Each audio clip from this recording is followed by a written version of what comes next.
There she is. Hello. Hello. Hello, how are you guys? What's going We're on? good. How about yours? That's a nice little house you have.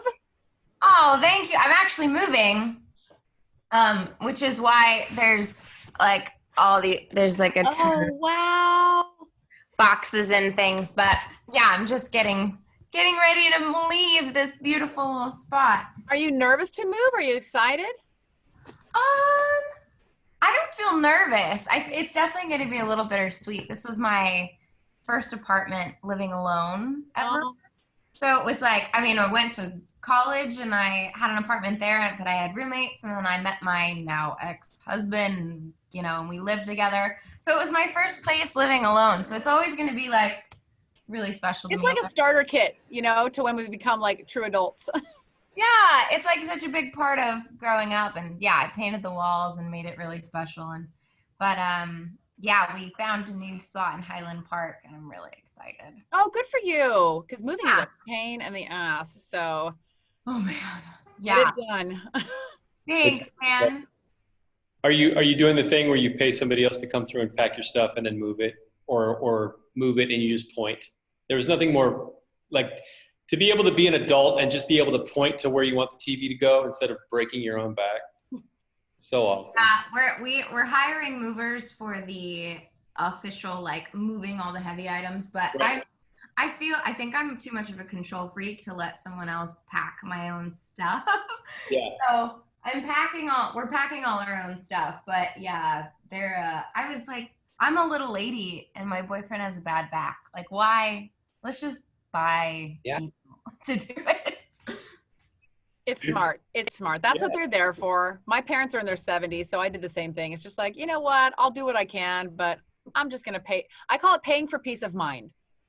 Totally. It's so worth the money because it's like we would be so much more anxious and like stressed out if we were like even like calling your friends. Like I don't want to bug my friends to help Same. me up my mattress. They always say friends will do it for pizza and beer. I'm like, no, they won't. Like maybe if you're guys, but like I don't want to ask any friends to do it. I just I don't. feel like I don't have any strong guy friends. Like I'm a musician. All my musician friends are dudes who like are in touch with their feelings and they don't lift shit, you know? Oh, that's hilarious. Who am I gonna call? Phineas? Like what is he gonna lift? Ashes are That's so funny. They're too sensitive for your moving needs. Seriously. Think about it though. Uh, I know you guys talked before. You and Marcus talked before. So Ash, are you from the Bay Area? Yeah, I'm from San Jose. What's crazy? Yeah, Almaden, I'm born right? and raised. If I remember, Almaden. Yes. Yeah. I was looking at your Facebook page and it was so cute because some of your family was commenting on your posts and I love that. I just love it. I love that they follow you and they're like keeping up with your dreams and adventures and supporting you. Oh my gosh, they're the best. Yeah, I know. I should probably just take down my personal Facebook. I think I still have that active, and I'm like, I should probably just get rid of that altogether. But yeah, my Ready, family. you will. What was that? I said, when you're ready, you will. That's always a very personal decision. I'm in the same boat. Like, I'm not famous. I don't have a blue check mark, but I'm like, do I even want two Facebooks? It can get exhausting. Yeah, I just feel like it's too, and I only really end up posting anything on the Ash Yeah. page. Who's Ashlyn? Oh my gosh, I didn't change my name. Ashlyn Wilson's up here. We could try to block it. We could try to block it. I can redo it. Okay. I don't know why that's the default. I've tried to fix it so many times. There you go, Ash. There we go. Oh, don't worry. We're all in the same boat with this tech stuff. So we have been playing your new song, Moral of the Story, with Niall Horan. First of all, I love the song. You guys sound great together. How excited were you when this all started happening? Thanks. Oh my gosh. I've just been the most excited this whole time. I mean, when I first got the call that Niall was interested, I was like, why? Daddy, I does he text you directly, or is this through the record company, or how does this work? This is through his label. So I have a good friend at Capitol. Her name's Amanda Sammy. She's like the senior vice president of A&R. I don't know why I don't know even how I know somebody that high up in the music business. It's like it's really cool. Yeah. She's always been a really big champion of mine. She worked at Cobalt, which is my publishing company before, and she put us in touch. She was like, Niall, I think that this song could be really right for you. And he was like, he already knew the song. He'd already heard it, which is cool. And he was like, absolutely, I'd love to mess with it. But like, we wanted to like meet first. Yeah. Like over FaceTime, because we were worried that like, imagine if we like didn't like each other and we're like, I don't want to do promo with you and have to like. Well, and as an artist, you got to feel good about the connection. It messes with you otherwise. Yeah. Yeah. And the song is so, you know, as most of my songs are, really deeply personal. And so I knew it was going to take sort of a really special someone to jump on this kind of a song. So, and, you know, he's had his fair share of heartbreak himself. So he was maybe not so luckily, but was luckily able to relate. And yeah, it's been a total dream. And his fan base is sort of just like adopted me. Oh, I love it. Really cool. Yeah, super strange. Did it turn out the way you had imagined the song? Yeah, I would say so. I mean, I didn't know fully what to expect when his voice. I just sort of like, this will be a cool experiment. Hopefully, he sounds great, but like, I just really didn't know what to expect until I got it, and I was nervous he was gonna like not fit on the song. Yeah. It's like, I'm gonna have to tell Niall Horan that he can't sing on my song. You know, it's like, how am I supposed to do that? You don't want to be that person. You don't want to be that person. You do not want to tell Niall Horan no. So I was like, but I was prepared to if for some reason like he just didn't fit on the song. And I'm sure he would have just been like, hey, like I don't think I fit on this song anyways. I probably wouldn't have had to say anything. But he magically just sort of like fell into place. Yeah. And it sounded so authentic. And, you know, I've said this before, but it's like he was sort of there the day we wrote the song. Mm-hmm. And yeah, I feel like the luckiest girl in the world. He sounds so good. What has it been like this year, though, specifically this year, like with all the challenges everyone's had? What is it like as an artist? Has it been harder for you to create? Have you had like emotional moments where you just feel stuck and kind of depressed, or has it helped your creativity? I mean, it's definitely up and down. I feel like every day you sort of like, who am I waking up as today? Am I like jolly, you know, excited about life, Ash, or am I like, well, this is really hard? You know, it sort of just depends on yeah. It's a daily thing, isn't it? Yeah, and I think you really have to have a lot of grace on yourself during this time to let yourself feel whatever you need to feel for that day. Yeah. Yeah. Sure. So yeah, I think it's been at times. Some days are harder than others. Mostly, I'm a pretty glass half full gal. I have my days where I'm like, okay, world's like, I shut off and I hide in my bedroom and I light a candle and I'm like, today I'm going to feel sorry for myself. And you just sort of sink into it and you enjoy it. And then the next day comes and you're like, all right, I had that day and now I'm fine. Yeah.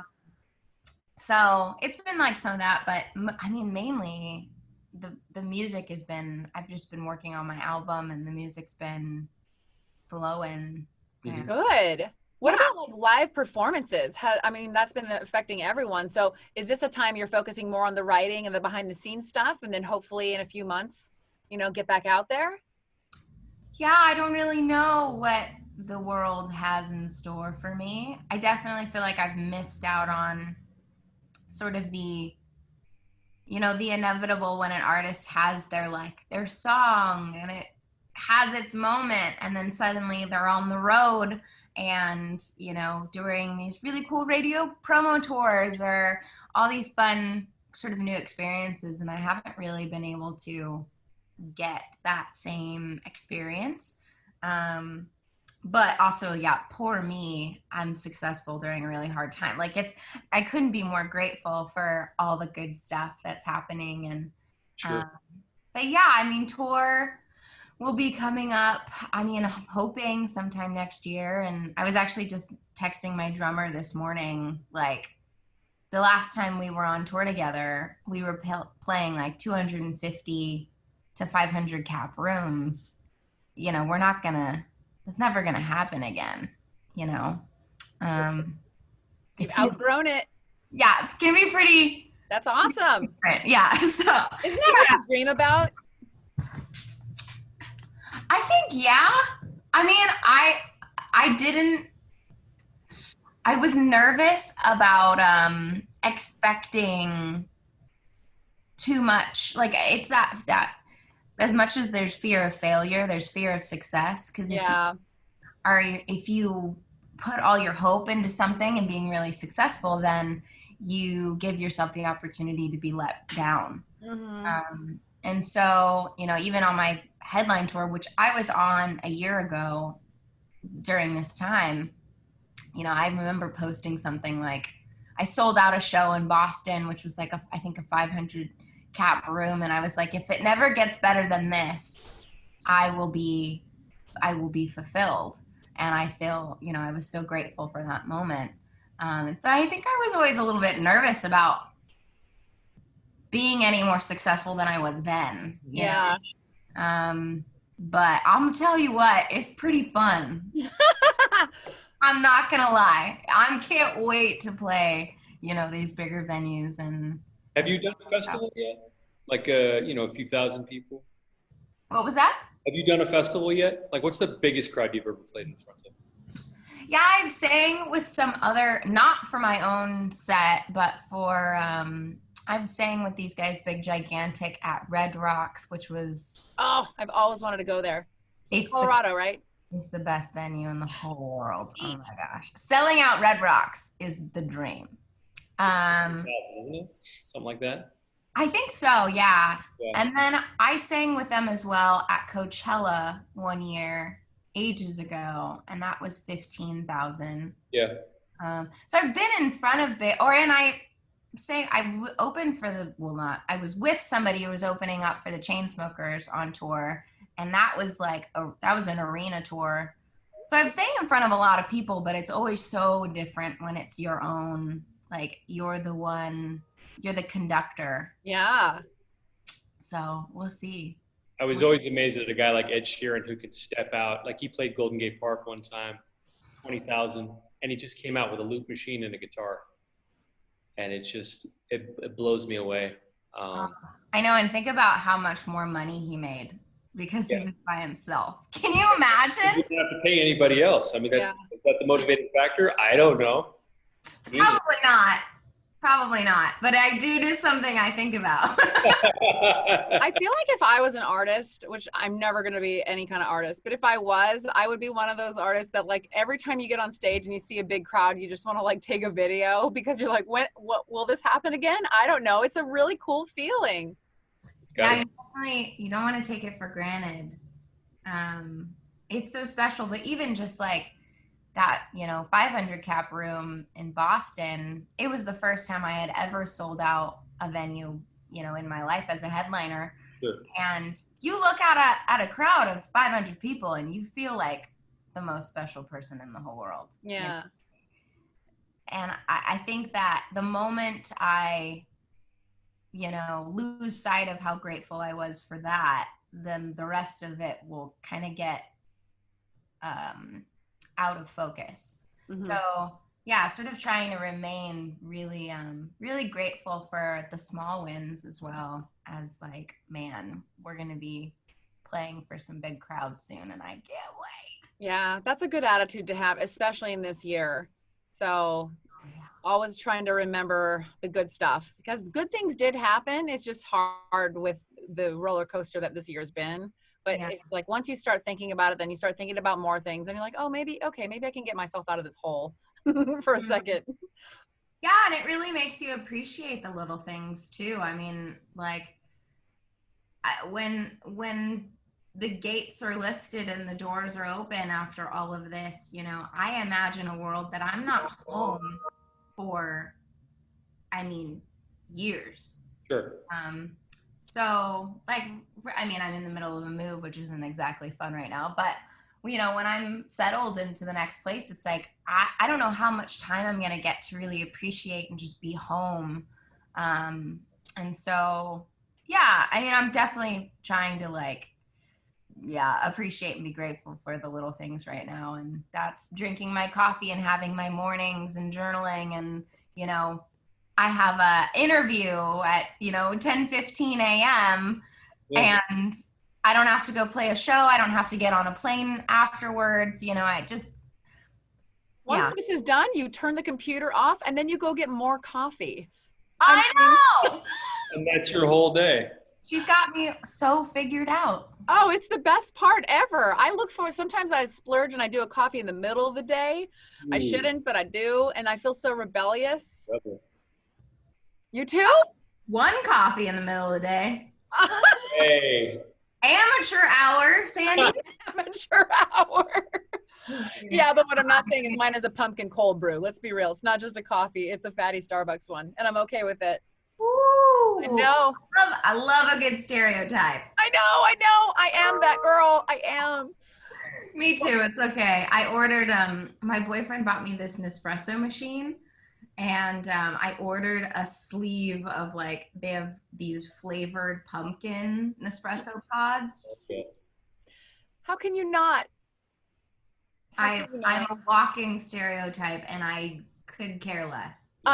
If you were wearing high boots right now, you will be perfectly that girl.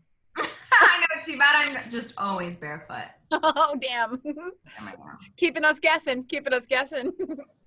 We're really proud of you. Yes, totally. Last question for me is like outside of, just because I'm continually trying to get ideas, but like outside of the music, what are some of the other ways that you're passing time in quarantine?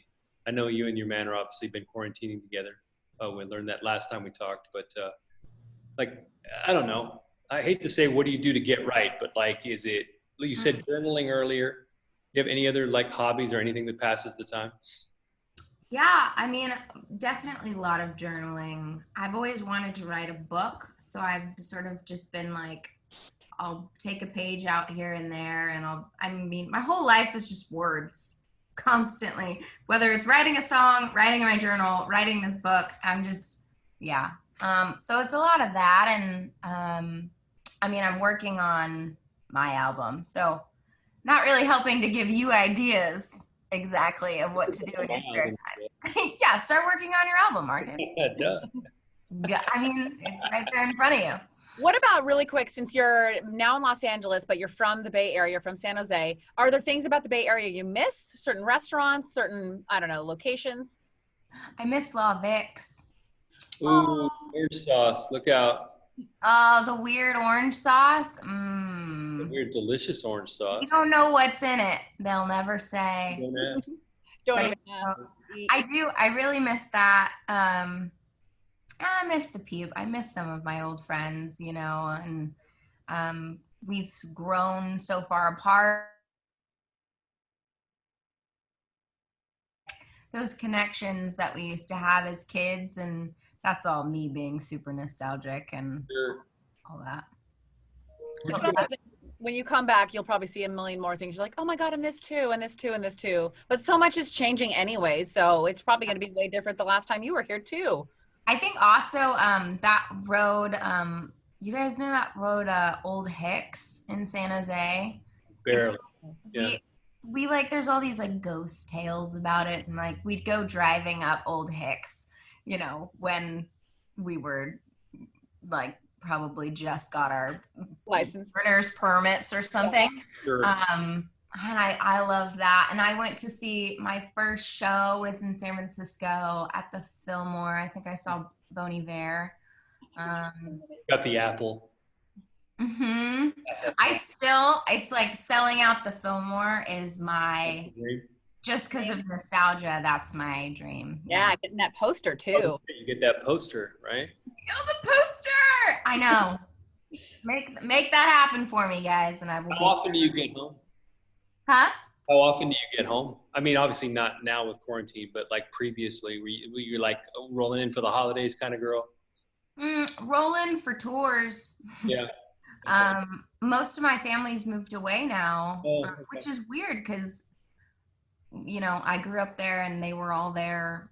Like, we didn't move around. I was born and raised in San Jose, and I lived in the Bay Area till I was 18, and they were all born and raised there. So it's kind of weird that we've all moved away since then. But yeah, my dad moved to San Ramon, and then my mom is in Sonora up by Yosemite now. So I can still go back to NorCal, but not as much the Bay Area anymore. But I should, just to go to You're in the right Lubbock. place though for what you need to be doing. Yeah. What's Highland Park like? Mm, well, it's the east side of Los Angeles. It's like not quite as hip as like Silver Lake.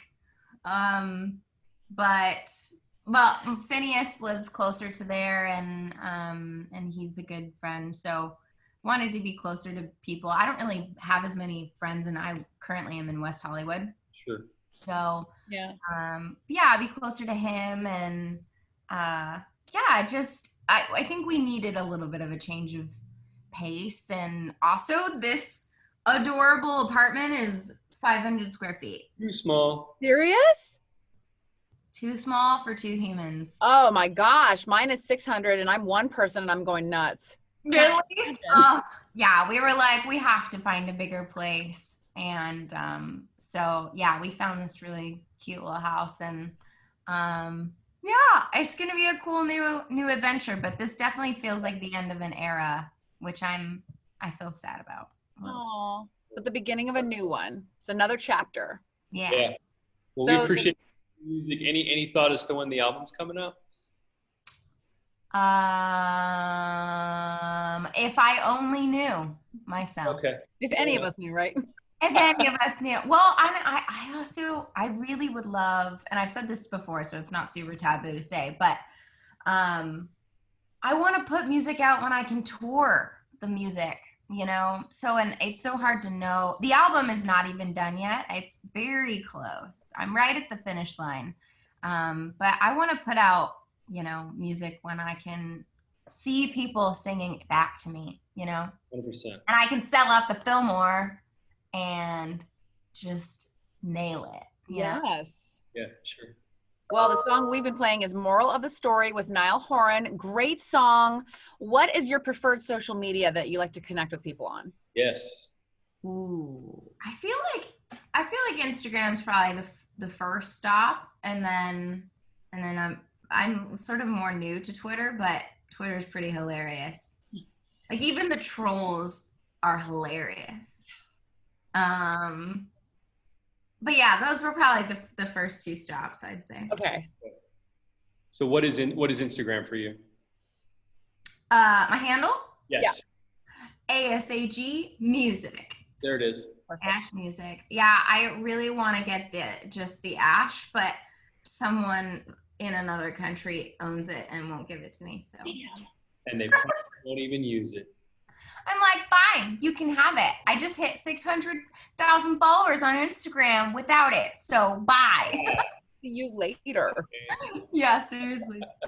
Well, thank you for your time, and we're just happy you're doing great. We're proud of you. You've grown so much, and it's exciting that you're from the Bay doing big things. And I'm sure, hopefully, before next year, we'll talk to you again, and you'll be on stages, and we'll have you in the studio, and we just can't wait for that too. We'll see you when they say welcome to the Fillmore. Yeah. Oh, look how excited she just got. How cute. I get so excited thinking about it. Oh man, yeah, I can't wait till we can I can come into the studio, we can meet in person, and we'll have already been able to connect, prior, but it's always so much better to hug and put it on our 2021 vision board. Maybe we can hug. Oh. I'd mask up for that.